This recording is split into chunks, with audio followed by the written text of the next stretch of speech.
بسم الله الرحمن الرحيم. Assalamu alaikum wa rahmatullahi wa barakatuh. Respected doctors and dear medical students, this lecture is about abdominal X-ray. In this lecture, basic concepts about abdominal X-ray, its interpretation, and abdominal X-ray findings that are present in different pathologies will be discussed. I hope it will be beneficial to you. What are X-rays? We all know that X-rays are form of ionization, radiation, and they are part of electromagnetic spectrum and have energy to cause ionization. And these rays contain energy that is less than gamma rays but more than ultraviolet rays. This is a generalized picture of rays or electromagnetic spectrum. That is from this side it is low frequency and the above side is high frequency. So the X-ray lays in the high frequency side, and other rays you can see in their usage or day-to-day life.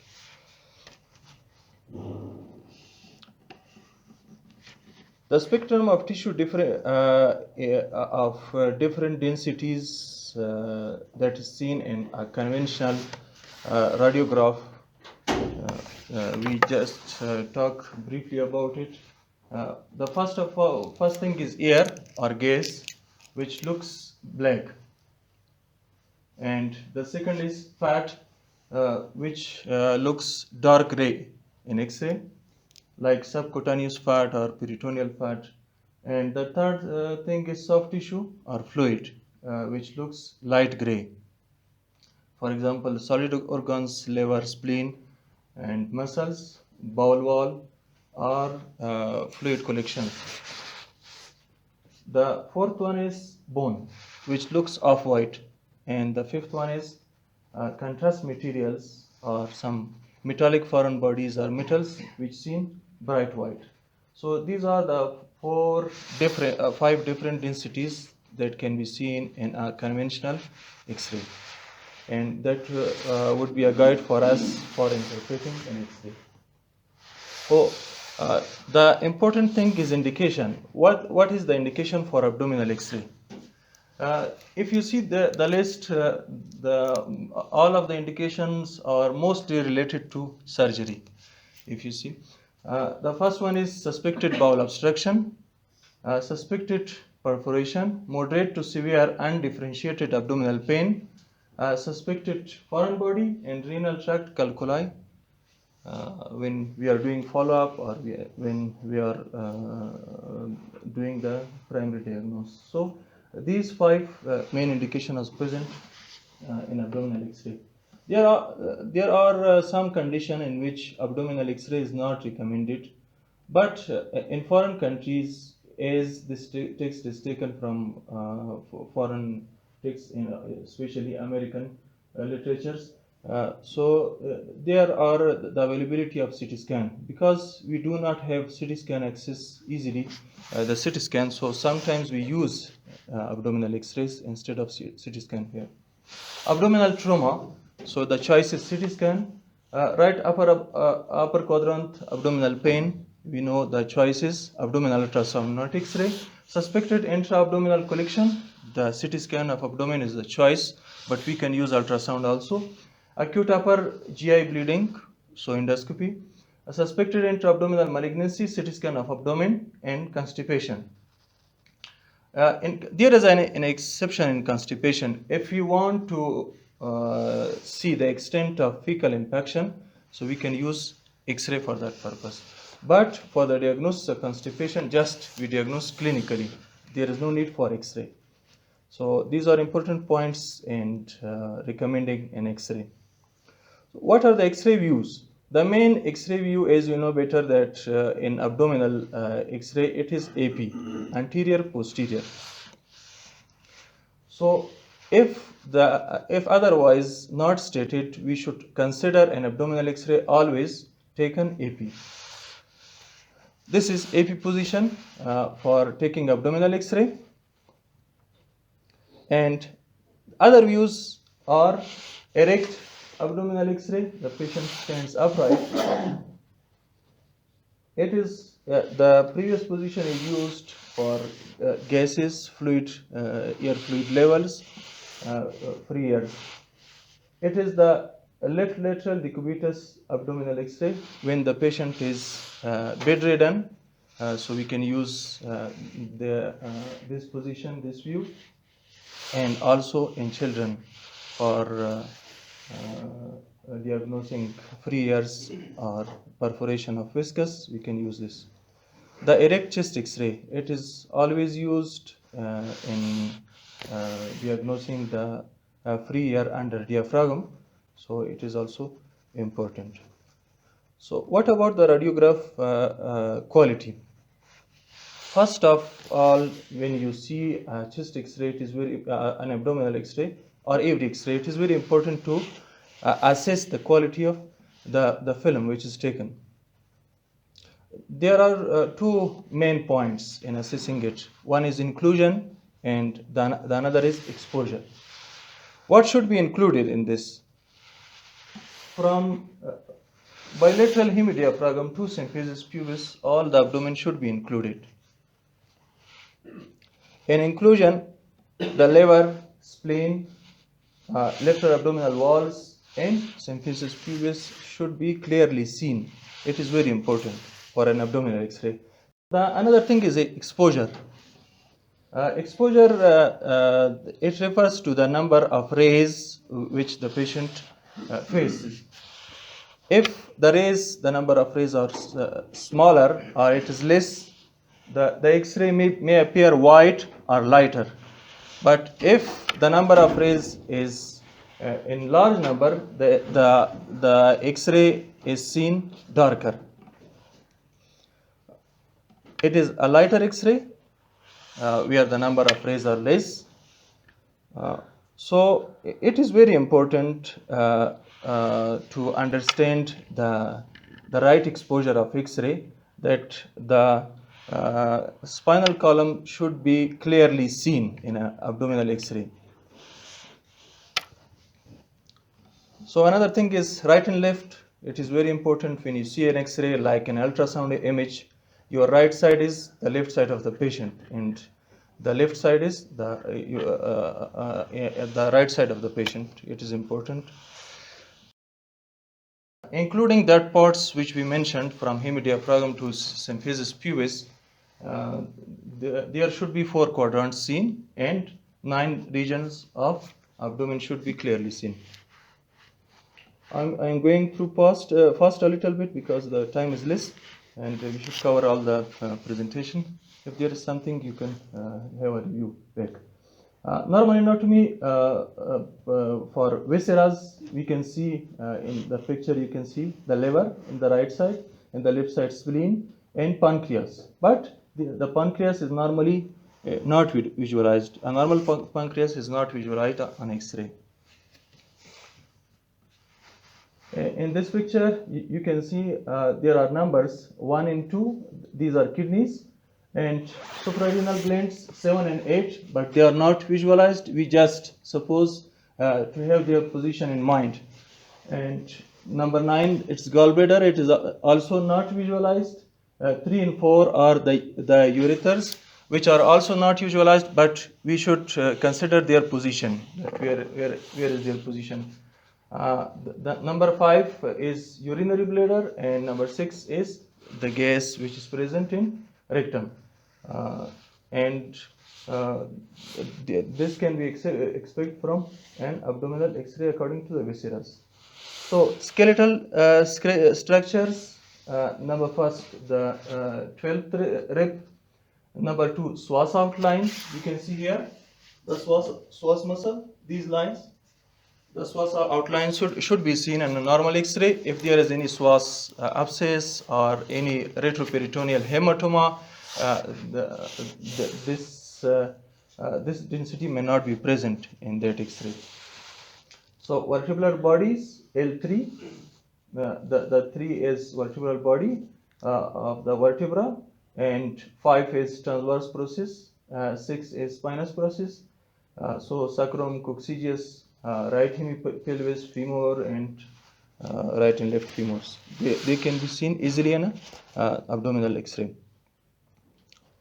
Again, the ilium, pubis, ischium, number 3, and location of right inguinal hernia. Sometimes, if you see, we will talk later about the hernia image on X-ray. But if there is any hernia present, the density should be seen under this line, under the inguinal line. So another line is Shinton lines, which is an imaginary line along the inferior border of superior pubis ramus and inferior middle border of the neck of femur. This line, it can be seen on X-ray easily. You see here this line. So another thing which can be seen are lung bases in abdominal X-ray. You can see first and second, these are lung bases, and the costophrenic angles, right and left. It can always also be seen here. Bowels. So stomach can be seen. You see the picture. The second one is cecum.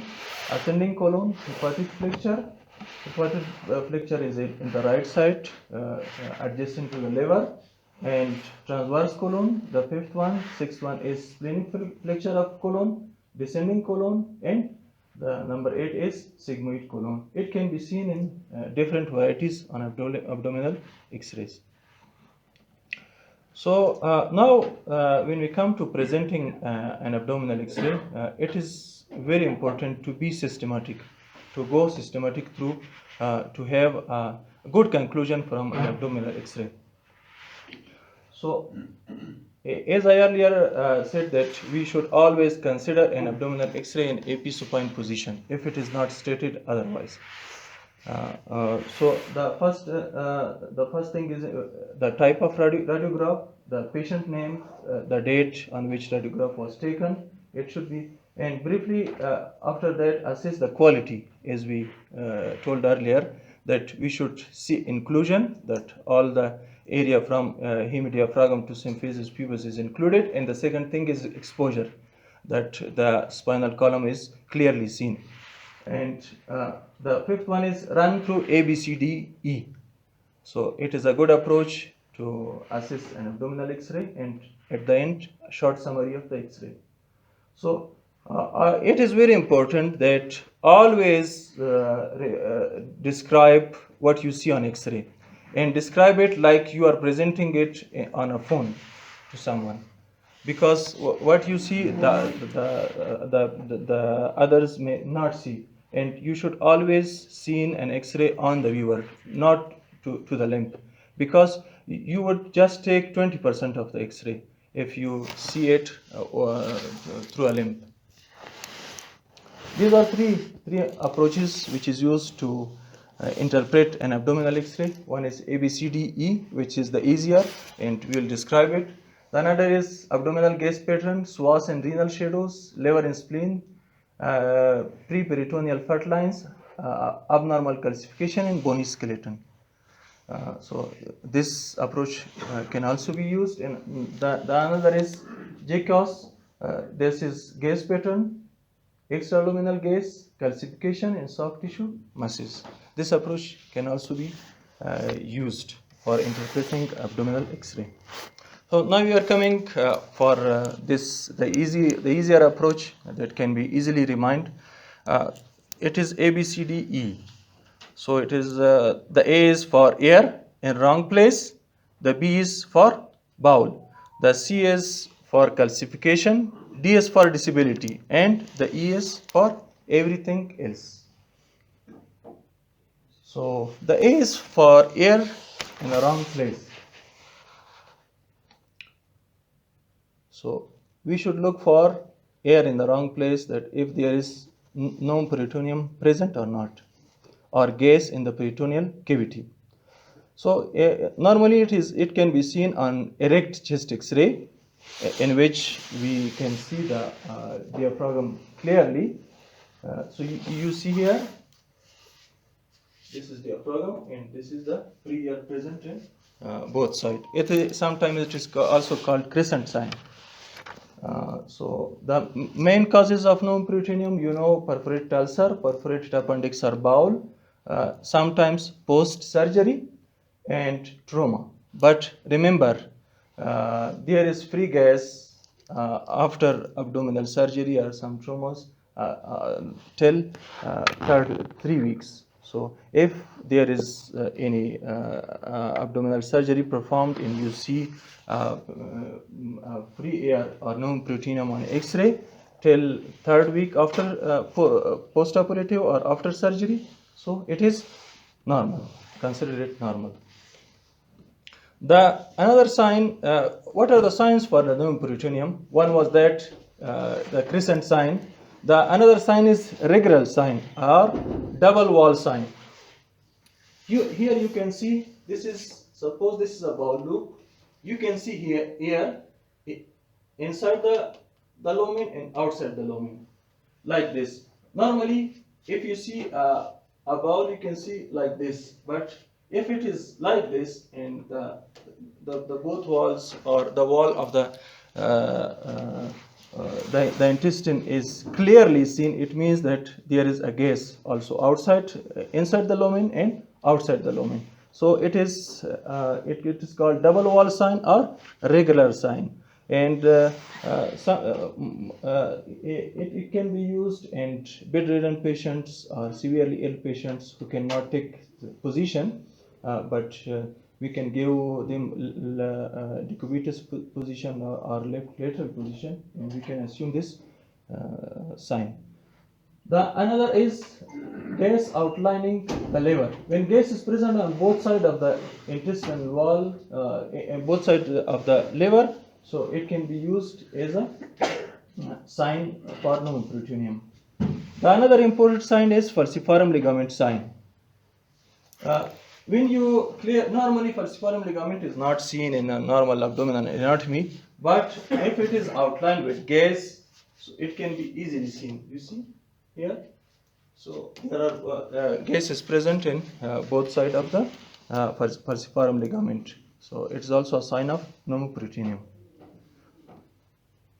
The another thing is pneumoretroperitoneum or gas in the retroperitoneal cavity. So it can be due to bowel perforation, duodenal perforation, descending colon perforation, or rectal perforation, or sometimes post-surgery when we do surgery over spine and also over adrenal gland or over kidneys. So it can be present there post-surgery. The very important clue is that you should see gas around the kidneys.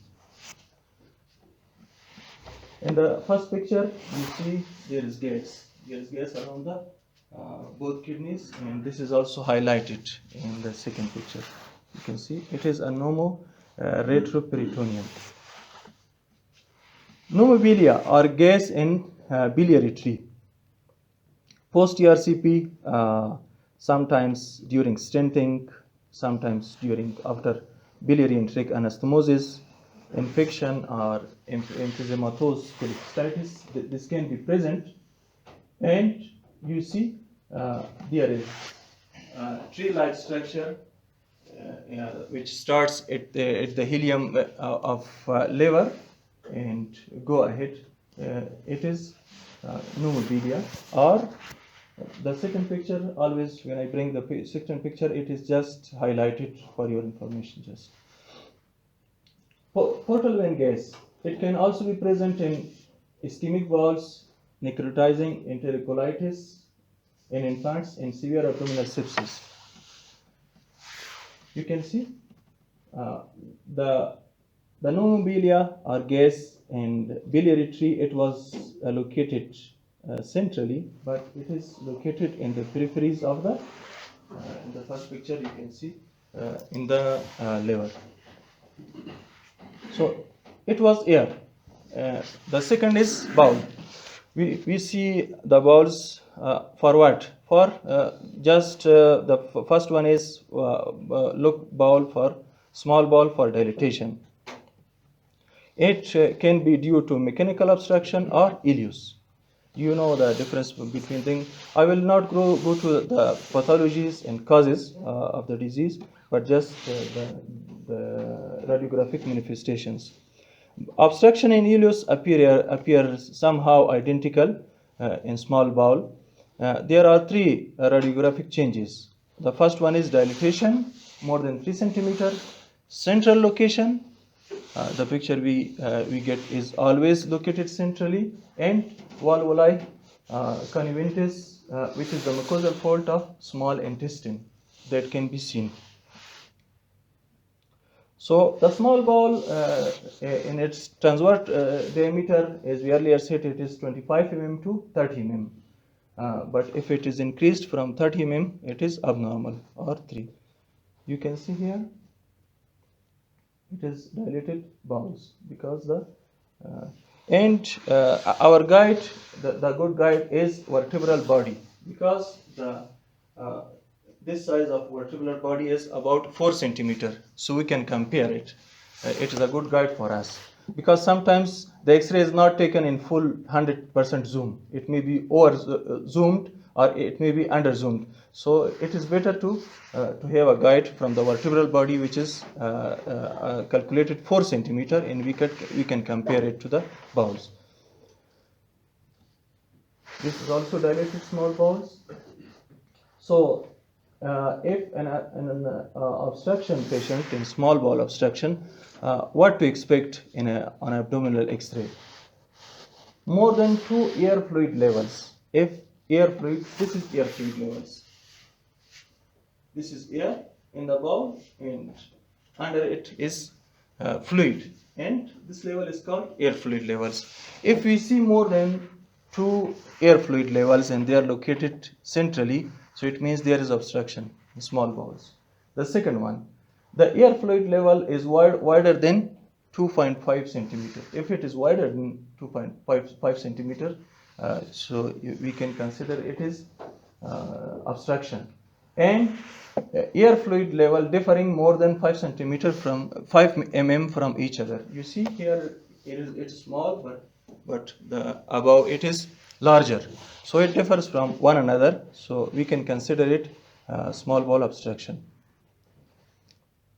But if there is 2 or less than 2 air fluid levels, it is always normal.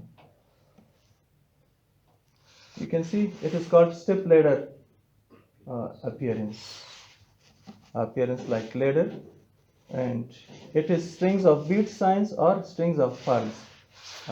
The تسبوي داني مثل داني تسبيح منظر ميتا باز وقتا obstruction. So a special case, gallstone ileus. What is gallstone ileus?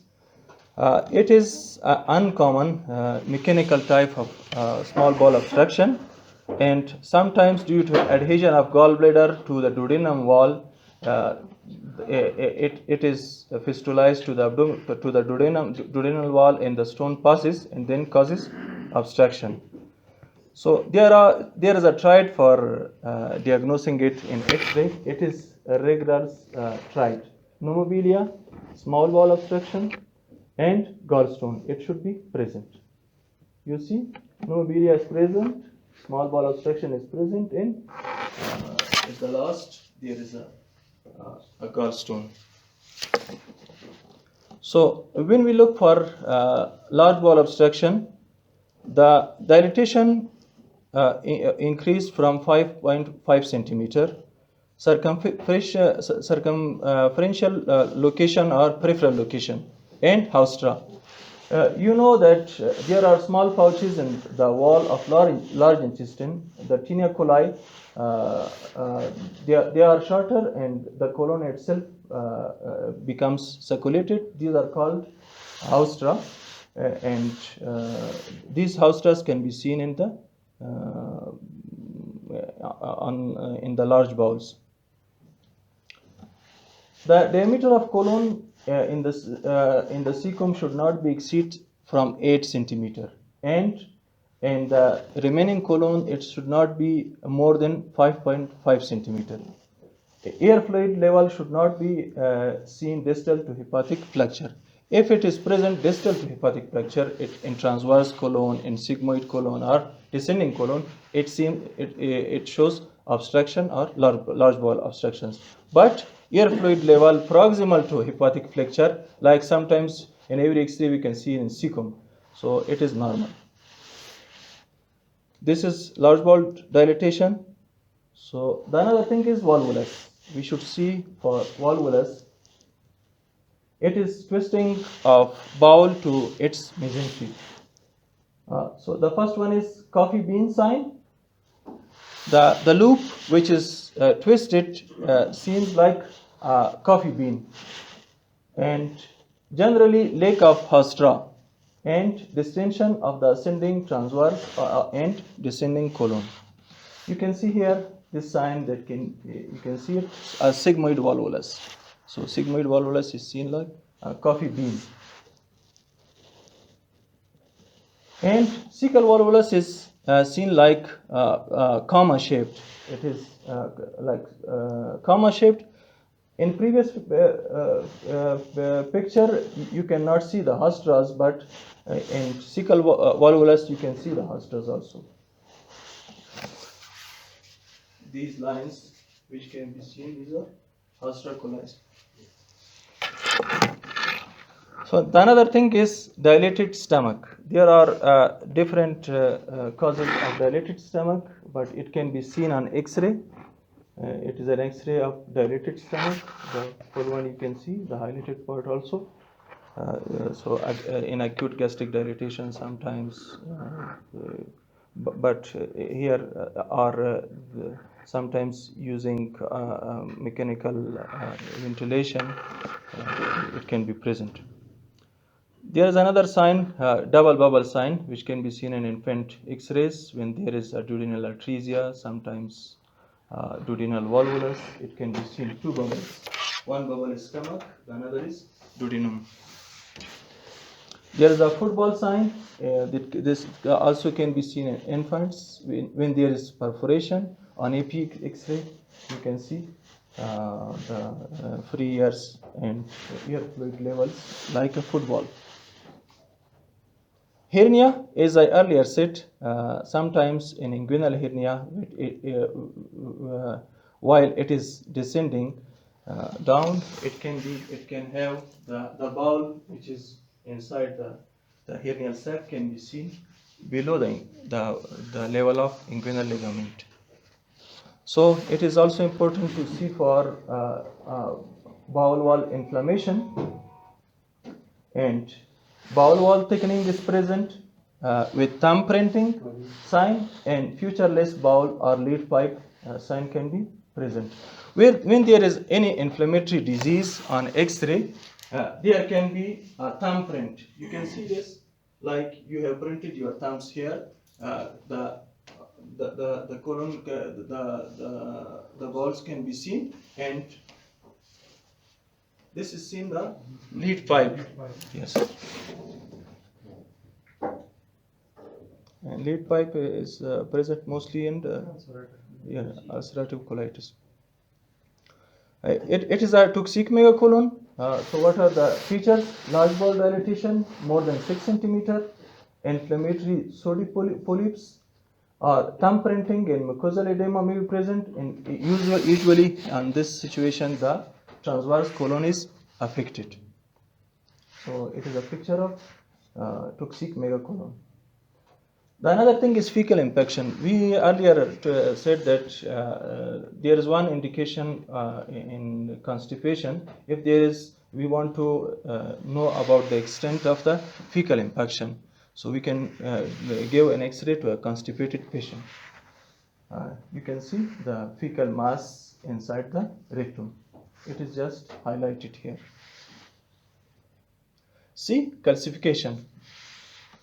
So you should see right upper quadrant for calcified gallbladder stone, course of kidneys and ureters for stones, suprapubic region for bladder stones, and upper center abdomen for pancreatic calcification, upper poles of both kidney for adrenal calcification, and umbilical area for abdominal aortic aneurysm calcification.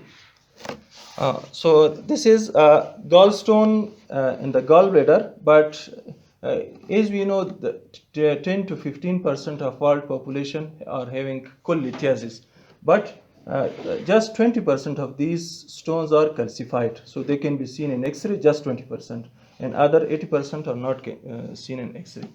You can see this is cholelithiasis, this is nephrocalcinosis, hyperparathyroidism. Patients may have this. Renal calculus, you can see the right side there is a small stone, and in the left side there is a Steckhorn stone. So there is a small stone which is highlighted here. It is urethric stone, which can be seen. Bladder stones, pancreatic calcifications. It is normally present in alcoholic persons or persons who have chronic pancreatitis. Adrenal calcification. Normally, adrenal glands are not seen on X-ray, but if there is calcification, you can see. Abdominal aortic aneurysm calcification, you see here.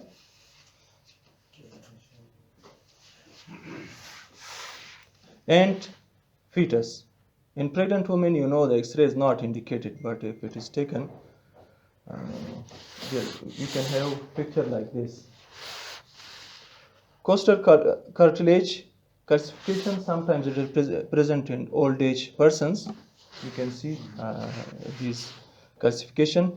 Phleboliths are stones in the vein, sometimes due to different age changes, some calcification may occur in large veins. So you can see these calcifications, but if there are many, they should be differential diagnosed with bladder stones. Calcified mesenteric lymph nodes, it is normally present after the granulomatous infections. Calcified uterine fibroids, you can see also if it's calcified. Prostate gland calcification present mostly after the prostatitis. And D. I will go rapidly through the D. D means disability, bones, and solid organs. So, it is mostly related to orthopedic surgeons, but we will just have a quick review. Pelvic fracture, you should see for pelvic fracture. You have seen this tablet? Polo. Yes, sir. Normally it is a mint tablet available in the superstores. So we should see for 3 Polo tablets here. The first one is pelvic ring, the right side obturator foramen, and the left side obturator foramen. We should always see for these 3 rings if there is an abdominal X-ray. Here, always see and look for another one also. So it is very important, and the 3 Polo rings should be memorized. Spine pathology, always we see vertebral body height and alignment and pedicles in spine X-ray. So solid organ enlargement can also be seen in X-ray. You can see here the shadow of it is a hepatomegaly, it is splenomegaly, and the E is for everything else. For what? For evidence of previous surgery or medical devices, foreign bodies, and lung bases. So it is the staples used. The first picture is from post-laparoscopic cholecystectomy patients. The staples are present, and the second one is from post-tube ligation patient. So it is nasogastric tube. It is a surgical drain placed in Douglas. It is stent. It is also a stent. It is IUD. It is a retained surgical swab. But You see here the thread, just the thread. Sometimes it can be seen in X-ray. So solved objects, battery, hairpins, and always you should look for clothing artifacts. Sometimes the belt which is used can be seen, the bra, the zip. You should always seen for this. And body packer. You know the smugglers are taking the drugs. They swallow it and they smuggle it to other countries. Sometimes it can be seen in X-ray like this, and they are always captured there on airports. So the last one, look for lung bases for metastasis, consolidation, and large pleural effusion or lung collapse. You can see in first picture there are metastatic points in the base of both lungs. In the second picture, the left side costophrenic angle is absent. There is a pleural effusion. So it was all for today's abdominal X-ray presentation. اللهم وفقنا لهداك واجعل عملنا في رضاك